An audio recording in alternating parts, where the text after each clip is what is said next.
Hello दोस्तों, स्वागत है आपका जीनियर साइंस रेगुलर क्लासेस के अंदर दोस्तों। और आज हम इस वीडियो के अंदर जानने वाले हैं कक्षा 12th का यानी क्लास 12th का एक बायो का चैप्टर है दोस्तों। बहुत ही इंपॉर्टेंट चैप्टर है, मानव स्वास्थ्य और रोग यानी कि human health and human disorder दोस्तों। तो आज इस छोटे से वीडियो के अंदर अपन जानने वाले हैं कि कौन कौन से माइक्रोवेज होते हैं यानी कि कौन कौन से माइक्रो ऑर्गेनिज्म है जो पॉजिटिव एजेंट के तौर पे वो ह्यूमन को मतलब जो है सफरिंग फ्रॉम एनी डिसऑर्डर यानी कि अलग अलग रोगों से उनको क्या करते हैं, संक्रमित करते हैं। तो जो लोग चैनल पे नए हैं सबसे पहले अपना काम ये कीजिएगा कि चैनल को सब्सक्राइब करें और बेल आइकन प्रेस करें ताकि इस प्रकार के इंपॉर्टेंट वीडियो उन 12th के छात्रों तक और कंपटीशन एग्जाम की जो तैयारी करने वाले जो छात्र हैं उन भाई लोगों तक पहुंच सके दोस्तों।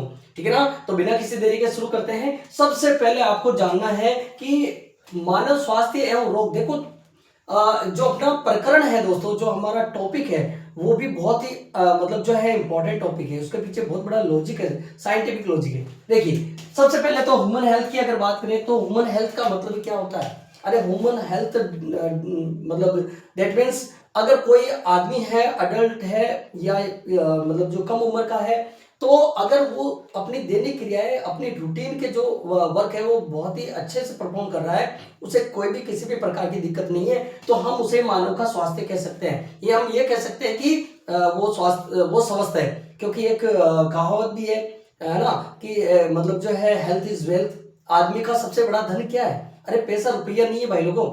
ठीक है ना। अगर पैसों से भरा बैग उसके पास में पड़ा है और वो चारपाई पे पड़ा है, खाने की उसकी मतलब जो है हालत नहीं है, और फिर वो पैसा किस काम का दोस्तों? तो हेल्थ ही सब कुछ है, हेल्थ सबसे बड़ा धन है दोस्तों। ठीक है ना। तो एक स्वस्थ शरीर के अंदर ही एक स्वस्थ मस्तिष्क जो है वो निवास करता है दोस्तों। तो इन बातों को अपन ध्यान से पढ़े। देखिए जो चैप्टर है ह्यूमन हेल्थ एंड डिसऑर्डर, उसके अंदर सबसे पहले बात आती है रोग की। ठीक है ना। हालांकि ये एक ऐसा क्वेश्चन है जिसको कोई भी डिफाइन कर सकता है। ठीक है ना। तो रोग एक ऐसी अवस्था या प्रावस्था कह सकते हैं, एक ऐसी स्टेज कह सकते हैं दोस्तों जिसमें मानव की दैनिक क्रियाएं, बस यहां पर आपको अंडरलाइन करनी है, मानव की दैनिक क्रियाएं पूर्ण रूप से प्रभावित रहती है। मतलब अगर मान लीजिए मुझे बुखार आ गया, ठीक है ना, तो मैं यहाँ YouTube पे वीडियो नहीं डाल सकता। अगर बाय द वे डालने भी आऊंगा, अपलोड करने के लिए आऊंगा, तो वीडियो बनाते समय मैं एनर्जेटिक नहीं रहूंगा। ठीक है ना। क्योंकि ये चीज कहलाती है कि मानव की दैनिक क्रियाएं प्रभावित हो रही है, और उसी को अपन कह सकते हैं रोग। ठीक है ना। तो आई थिंक आपको समझ में आ गया कि रोग को समझो बेटा। रोग का मतलब ये है कि एक ऐसी अवस्था जिसके अंदर कोई भी व्यक्ति, ठीक है ना, कोई भी व्यक्ति, ठीक है ना, और जानवरों के अंदर भी ऐसा होता है। अरे भाई लोगों, जानवरों के अंदर भी रोग होते हैं। ठीक है ना। क्योंकि वो भी उनके अंदर भी सेल ऑर्गन होते हैं, तो कहीं ना कहीं स्लो हो जाते हैं, या खान पीन से उनको भी बीमारियां होती है। तो अपन मालूम नहीं करते क्या, जैसे गाय अगर जुगाली नहीं कर रही है, भैंस अगर जुगाली नहीं कर रही है, बकरी अगर जुगाली ढंग से नहीं कर रही है, तो हम कह सकते हैं कि अंदाजा लगा लेते हैं कि ये कहीं ना कहीं बीमार है। ठीक है ना। पाँव को उठा उठा कर डाल रही है तो उसका पेट दर्द का सिम्टम है। कहने का मतलब ये सारे चीज में देखा जाता है दोस्तों। पेड़ पौधों के अंदर भी रोग होते हैं, जैसे कि नींबू का कैंकर रोग है, रस्ट रोग है, ठीक है ना, मक्के का रस्ट रोग है, सरसों का रस्ट रोग है। तो ऐसे कई प्रकार के रोग हो सकते हैं। अब इसके बाद में बात करते हैं कि जो सूक्ष्म जीव है प्रकृति के, दोस्तों सूक्ष्म जीव ऐसे जीवों को कहा जाता है भाई लोगों जो हमारी नग नाकों से हम उनको नहीं देख सकते। तो फिर आपका मतलब क्या है सर, चश्मा लगा ले? बिल्कुल भी नहीं, चश्मा लगाने की मैं बात नहीं कर रहा हूं। मैं आपको ये कह रहा हूं कि हम अपनी नग नाकों से इन जीवों को नहीं देख सकते, इतने माइक्रो होते हैं ये। ठीक है ना। क्योंकि इनका कोई स्ट्रक्चर नहीं है दोस्तों। ठीक है ना। जैसे मान लीजिए एक पात्र के अंदर दही पड़ा हुआ है, तो दही के अंदर अपन इतना देख सकते हैं कि उसके अंदर जो है ना ऐसे दाने जैसे खड्डे पड़ने लग जाएंगे। अब वो जो खड्डे हो रहे हैं वो बैक्टीरिया की वजह से होता है, और इसके अंदर जो बैक्टीरिया की प्रजाति है वो लैक्टोबैसिलस होती है दोस्तों। क्या है? लैक्टोबैसिलस। ठीक है ना। तो इस प्रकार के इतने छोटे जीव होते हैं, जैसे एंट अमीबा हिस्टोलाइटिका, अमीबीय पैचिस उत्पन्न करता है। ठीक है ना। एंट अमीबा जिंजिवेलिस जो हमारे दांतों के मसूड़ों को सड़ा देता है, पायरिया उत्पन्न करता है दोस्तों। ठीक है ना। तो ऐसे जीव हैं। तो सूक्ष्म जीवों को देखने के लिए सूक्ष्मदर्शी यंत्र का उपयोग करते हैं। किसका उपयोग करते हैं भाई लोगों? सूक्ष्मदर्शी यंत्र का उपयोग करते हैं। ठीक है ना। तो ऐसे जीव, प्रकृति के ऐसे जीव जो नग नाकों से नहीं देखे जा सकते हैं और बीमारियां फैलाने में बहुत ही मतलब एवन कैटेगरी के माइक्रोवेज होते हैं। ठीक है ना। मिट्टी के अंदर, दलदल के अंदर, कीचड़ के अंदर, उथले जल के अंदर, ये सब जगह पाए जाते हैं दोस्तों। ठीक है ना। तो सूक्ष्म जीवों को अलग अलग कैटेगरी के अंदर भी बांट रखा है। तो आप याद करें, मतलब पूरा बेसिक से स्टार्ट करें दोस्तों, तभी आपको मालूम पड़ेगा। अब जैसे सूक्ष्म जीवों की कैटेगरी कौन कौन सी हो सकती है? विषाणु हो सकती है भाई लोगों, यानी कि वायरस हो सकता है। ठीक है ना। वायरस का कोई स्ट्रक्चर नहीं है, ये कान खोल के सुन लेना। अगर मैं वायरस का स्ट्रक्चर बाय द वे ऐसे बना भी दूं, ये डॉट बनाया मैंने, तो भी गलत है, इससे भी कई 10 गुना छोटा होता है वायरस। अब आप लोग सोचेंगे कि सर जब वायरस इतना छोटा है तो उसका क्या सेल मेम्ब्रेन, सेल ऑर्गन है क्या? अरे भाई, उनका उसका जो सेल स्ट्रक्चर है वो ना के बराबर है। अब होता क्या है, देख लीजिएगा कि जैसे सूर्य का प्रकाश धरती पे पहुंचता है ना, तो जैसे सपोज करें यहाँ पे कोई वायरस है, तो इसकी जो किरणें, सूर्य की प्रकाश की किरणें इस पे गिरेगी ना, तो ये मरेगा नहीं, लेकिन ये अनएक्टिव हो जाएगा दोस्तों। ये ना अनएक्टिव हो जाएगा, डीएक्टिवेट हो जाएगा, मतलब अपना परफॉर्म नहीं कर पाएगा, ये निष्क्रिय पड़ा रहेगा। लेकिन जैसे सूर्य का प्रकाश कम हुआ, जैसे सांझ ढल गई, शाम हो गई, या अर्ली मॉर्निंग का टाइम है, भाई लोगों ये अपना तेल का मचाएगा। ठीक है ना। जब ये डीएक्टिवेट था, अब ये एक्टिव फॉर्म में है। बस यही होता है। मान लीजिए मेरी ये कोई कोशिका है, ये रही मेरी एक कोशिका, ठीक है ना, और इसके बाहर ये वायरस जो है मुझ पे अटैक करने की पूरे प्रयास कर रहा है। ठीक है ना। लेकिन मेरी इम्यूनिटी अच्छी है, मेरे डब्ल्यूबीसी का जो मतलब जो है पावर है वो बहुत अच्छा है। तो ये वायरस क्या करेगा, मेरी सेल के पास आ जाएगा, सेल मेम्ब्रेन के पास घूमता रहेगा और वेट करेगा कब तक, जब तक मेरी इम्यूनिटी कम ना हो जाए। यानी कि ये मुझे अटैक करेगा बार बार। बट ये, अब देखो, ये तो है मेरी कोई सेल, जैसे मान लीजिए मेरे लीवर की सेल है, मेरे स्टमक की सेल है, या मेरे ब्रेन के किसी भी पार्ट की सेल है। तो ये ना, ये वायरस जो है ये पॉजिटिव एजेंट है, तो ये रोग फैलाने वाला रोगाणु है। ये ना कोशिका के बाहर जब तक रहेगा तो मुझे किसी भी प्रकार का कोई मतलब सिम्टम नहीं आएगा। बाय द वे मेरे शरीर में चला गया और स्टमक की सेल को ये अटैक कर रहा है, टारगेट कर रहा है, बट जब तक ये कोशिका के बाहर है ये निष्क्रिय रहेगा दोस्तों। किसकी मैं बात कर रहा हूँ? वायरस की। ये निष्क्रिय रहेगा, कोशिका के बाहर अगर रहेगा निष्क्रिय रहेगा, ये कोई किसी प्रकार का प्रभाव नहीं है, हमारे लिए हार्मफुल नहीं है। बट जैसे ही अगर मेरी वीक हुई इम्यूनिटी और ये एंटर कर गया वायरस अंदर, तो भाई लोगों तेल का मचाएगा, फिर मुझे डॉक्टर के पास जाना पड़ेगा, दवा खानी पड़ेगी। ठीक है ना। जैसे कि अभी कोविड-19 की बात आपको बहुत ही अच्छे तरह से मालूम है, क्योंकि कोरोना वायरस जो कि कोई पुराना नहीं है, 2003 के अंदर वही लोकेशन है, वही कंट्री है और वही लैब है, वहीं से कोरोना जो स्प्रेड हुआ था। बट उस समय इसका वेरिएंट वीक था, तो वहां उस एरिया के अंदर इसको अनबीट कर दिया गया, उसको डीकंपोज कर दिया गया। बट भारत में जब ये आया, ठीक है ना, तो ये अब की बार मतलब वायरस क्या होते हैं, एक जैसे होते हैं, लेकिन इनकी कॉलोनियां क्रिएट करते हैं ना, तो अलग अलग वेरिएंट होते हैं। तो कुछ वेरिएंट हाई प्रोफाइल होते हैं, मतलब हाई वोल्टेज के होते हैं, या आप मान सकते हैं कि उनकी पावर अच्छी है, तो फिर वो क्या करते हैं, वो जल्दी से इनबिट नहीं होते हैं, वो फैल जाते हैं। तो ये वायरस जो है वो, इसका जो पॉजिटिव एजेंट था वो जल्दी फैला। तो लेकिन कई बार कई युवाओं को कोरोना हो चुका था बट सिम्टम नहीं आए। ठीक है ना। इसका मतलब वही चीज है, शरीर के अंदर चला गया कोरोना वायरस, बट वो सेल के बाहर था। ठीक है ना। जैसे सेल मेम्ब्रेन को उसको तोड़ करके अंदर घुसा, फिर देखो तेल का मचाया, कई लोगों की जाने गई। ठीक है ना। ओके। तो इसलिए पहला जो सूक्ष्म जीव का कैटेगरी है वो है विषाणु, जिसे हम वायरस भी कह सकते हैं। ठीक है ना दोस्तों, विषाणु या वायरस एक ही बात होती है। अब यहाँ बात करते हैं कि विषाणु की खोज किसने की।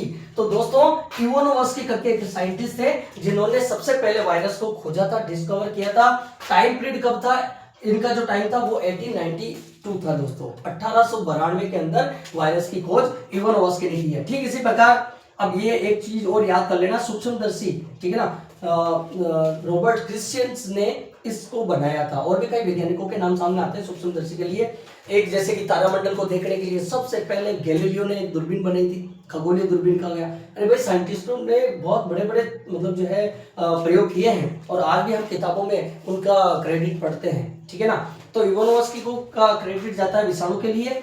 जीवाणु की अगर बात करें, देखिए अब जीवाणु भी एक प्रकार का माइक्रोबैक्टीरिया है, मतलब माइक्रो ऑर्गेनिज्म है। अब एंटोनी वॉन ल्यूवेनहोफ का नाम सामने आता है। ये भी एक साइंटिस्ट है जो जिन्होंने सबसे पहले जीवाणु की खोज की है, और सन 1683 के अंदर दोस्तों, 1683 के अंदर, ओके, यानी कि 1683 के अंदर एंटोनी वॉन ल्यूवेनहोफ ने किसकी खोज की, जीवाणु की खोज की।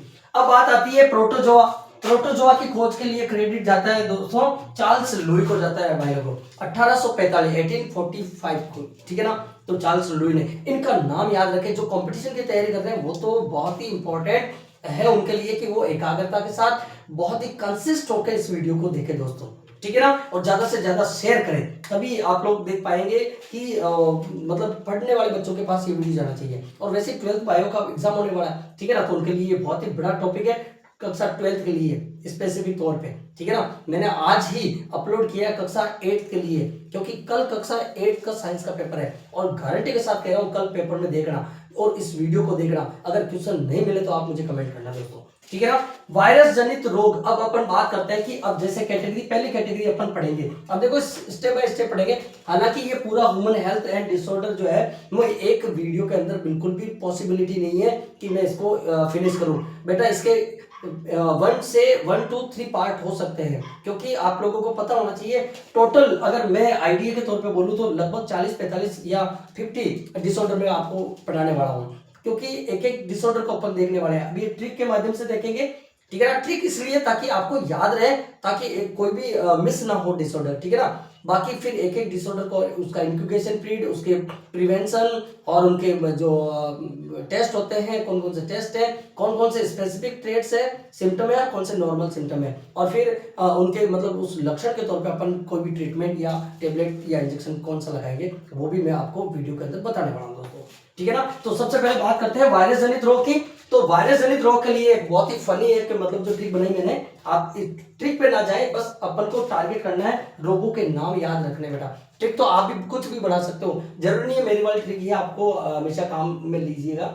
जैसे कि ए चाचा इन्हें डांटो मत, खरे गाल पे छापो। मतलब कोई व्यक्ति गलती करता है और उसको कोई दूसरा व्यक्ति कहता है कि चाचा इसको डांटने से कुछ नहीं होगा, इसको तो भैया एक खरे गाल पे लगा दो, ठीक है ना। तो ये चाचा इन्हें डांटो मत, खरे गाल पे छापो। अब यहाँ हमें ट्रिक से कोई मतलब नहीं है, हमें एक एक वर्ड से कौन कौन सा डिसऑर्डर का नाम आ रहा है वो देखना है दोस्तों। सबसे पहले नाम आ रहा है ए से, सर्कल आउट कर रहा हूं मैं, देख लेना। एड्स। एड्स एक ऐसी बीमारी है जो HIV वायरस से होती है दोस्तों। अब फिलहाल इस वीडियो के अंदर केवल मैं आपको पॉजिटिव एजेंट का नाम ले लूंगा, बस डिटेल बाद में पढ़ेंगे डिसऑर्डर के अकॉर्डिंग, ओके। चा से आ जाएगा चेचक, चिकन पॉक्स, जिसमें छोटी मात्रा बड़ी मात्रा होती है दोस्तों।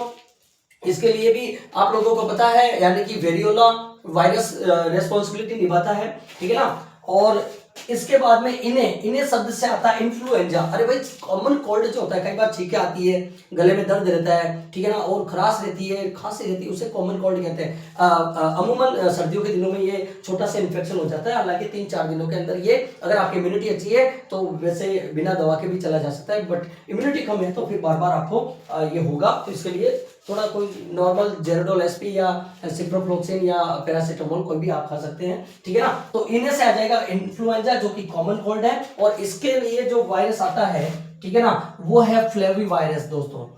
फ्लेवी वायरस, आर्बो वायरस भी हो सकता है इन्फ्लुएंजा के लिए, और फ्लेवी वायरस भी रेस्पॉन्सिबिलिटी पॉजिटिव एजेंट के तौर पे निभा सकता है। अब इधर आ जाइए कि टो से आएगा ट्रेकोमा दोस्तों। ट्रेकोमा आंखों का रोग है, आंखों में काला पानी गिरने लग जाता है, बहुत ही एट्रोवायरस के कारण होता है। इसका जो पॉजिटिव एजेंट है दोस्तों कौन है, एट्रोवायरस, ठीक है ना। हालांकि इन चीजों को जब अपन कंप्लीट करेंगे ना एक एक रोग को, तब मैं और वायरस के बारे में बताऊंगा। एट्रोवायरस फिलहाल इसमें इन शॉर्ट अपन देख रहे हैं, ठीक है ना, क्योंकि अपन ने स्टार्ट किया इसको आज, ठीक है ना। तो टो से मतलब हो गया ट्रेकोमा। ट्रेकोमा का मतलब आंखों की बीमारी, याद रखना, ट्रेकोमा आंखों की बीमारी है, इसे एट्रोवायरस के कारण होता है। इसके बाद में अगर बात करते हैं ते से, तो ते से आता है, सॉरी में से अगर कोई रोग बनेगा तो मेनिंजाइटिस को मस्तिष्क ज्वर कहते हैं दोस्तों। मस्तिष्क ज्वर का मतलब होता है बुखार, ठीक है ना। ज्वर का मतलब क्या होता है, बुखार, लेकिन माथे का बुखार है ये, ठीक है ना। और ये मेनिंजाइटिस जो है, ये मेनिंजाइटिस के नाम से ही एक वायरस है, ठीक है ना, उसके अकॉर्डिंग होता है। और ध्यान देना, इसके अंदर माथे का जो टेम्परेचर है, ब्रेन का जो टेम्परेचर है, हाइपोथैलेमस बेचारा कवर भी नहीं कर पाता, क्योंकि मस्तिष्क के टेम्परेचर को कौन कंट्रोल करता है, हाइपोथैलेमस। अब उसकी भी नहीं चलती, वो भी हाथ खड़े कर देता है। और इस के कारण उस रोगी का अगर समय पे ट्रीटमेंट नहीं होगा ना तो उसकी जान चली जाएगी दोस्तों, पागल भी हो सकता है, क्योंकि माथे का बुखार है ये, ठीक है ना। अब यहाँ पे देखिए रे से आएंगे कुत्ते की बीमारी भाई लोगों, बहुत ही डेंजर नाम भी बहुत खतरनाक है। रेबीज, रे से क्या आ जाएगा रेबीज, और रेबीज के लिए आपको पता ही है, ठीक है, कुत्ते की लार में जो वायरस पाया जाता है जिसे रेप्टो वायरस कहते हैं दोस्तों। क्या कहते हैं, रेप्टो वायरस कहते हैं। भाई लोगों, कोई भी कुत्ता हो, चाहे गली का कुत्ता हो, चाहे पालतू कुत्ता हो, बिल्ली हो, बंदर हो, ऊंट हो, नेवला हो, इन सब से रेबीज होता है। लोगों का मिथ है कि कुत्ते ने काटा है तो रेबीज, ये बंदर काट रहा है कोई दिक्कत नहीं है, हल्का फुल्का जुकाम वो जख्म हो गया, दवा लगा ली, ठीक। कभी भी रेबीज हो सकता है। रेबीज जानलेवा बीमारी है, अगर एक बार हो गई ना तो आदमी किस प्रकार से तड़प के मरता है कह नहीं सकता मैं वीडियो में, ठीक है ना। बहुत ही खतरनाक बीमारी है। तो जब कोई कुत्ता अगर आप घर पे भी लेके आते हो तो दोस्तों, तो 2 महीने बाद उसको मतलब जो मेगा सेवन वगैरह ऐसे एंटी रेबीज के टीके हैं, 2-3 टीके आपको जरूर लगवा लेने हैं ताकि उसका रिस्क खत्म हो जाए रेबीज का, ओके। और गली का कुत्ता है तो उससे तो बड़ी सावधानी रखनी है, ठीक है ना। तो रे से हो जाएगा रेबीज, इसके बाद में गे से आ जाएगा गलसुआ, गला लटक जाएगा, इधर स्वेलिंग आ जाएगी गले के अंदर, गलसुआ। इसमें थायराइड भी एक अपना परफॉर्म करता है, थायराइड अनबैलेंस के कारण भी ये होता है। पे से आ जाएगा पीलिया दोस्तों, हेपेटाइटिस बी, ज्वांडिस, पीलिया, ठीक है ना। हेपेटाइटिस बी वायरस का एक वेराइटी है, वेरिएंट है हेपेटाइटिस बी, उसके कारण होता है पीलिया। और पीलिया भी आप लोगों को पता है जानलेवा बीमारी। पीलिया में कई लोग गांव के झाड़ फूक में रह जाते हैं, गन्ने की जड़ डाल ली, बाबाओं के पास झाड़े लगा रहे, जान चली जाएगी बाद में। तो इसका भी ट्रीटमेंट आपको मतलब जो है स्पेसिफिक तौर पे विशेषज्ञ को दिखाना है और एडवाइस के तौर पे ट्रीटमेंट लेना है, ना कि कोई मंत्र में पढ़ना है। आगे देखिए दोस्तों, आगे अपन चलते हैं पो से पोलियो, ठीक है ना। पोलियो के लिए आता है एंटेरोवायरस। कौन सा वायरस आता है दोस्तों, एंटेरोवायरस। और ये वायरस गंदगी से ही ये व्यक्ति को क्या करता है, मतलब जो है इन्फेक्ट करता है, सस्पेक्ट बना लेता है, फिर उसकी जांच होती है, उसमें पोलियो पाया जाता है दोस्तों, ठीक है ना। यहाँ डे से एक रोग आ रहा है, डेंगू निकल के सामने, और इसे कहते हैं हड्डी तोड़ बीमारी, हड्डी तोड़ बुखार। और डेंगू के अंदर आपको पता है मतलब एडिस एजेप्टी का नाम सामने आता है, जो पॉजिटिव रिसेप्टर है, एजेंट नहीं है वो, मक्खी है, मच्छर है, सॉरी, एडिस एजेप्टी मादा फीमेल मॉस्किटो है जो डेंगू फीवर को मतलब जो है स्प्रेड करता है। ये भी बड़ा खतरनाक बीमारी है। इसमें बेटा हमारी प्लेटलेट्स कम हो जाएगी और 40,000 से नीचे गिरने पर आदमी की मौत भी हो सकती है, ठीक है ना। तो फिर ये पपीता, बकरी का दूध, ये बहुत ही इंपॉर्टेंट रोल अदा करते हैं दोस्तों, ठीक है ना। तो इस प्रकार उम्मीद करता हूँ कि आज का बेसिक तो मैंने बहुत ही अच्छे से आपको पढ़ाया होगा, ठीक है ना, और आपने भी बहुत अच्छे से देख लिया होगा। इस वीडियो को अपन 1 या 2 या 3 पार्ट के अंदर खत्म करेंगे दोस्तों, और बैक टू बैक वीडियो आने वाले हैं। आप बिल्कुल भी स्किप ना करें क्योंकि बहुत ही इंपॉर्टेंट जानकारी आपको मिलेगी। तो मिलेंगे इस प्रकार के नेक्स्ट वीडियो के साथ, तब तक के लिए goodbye, thanks, take care.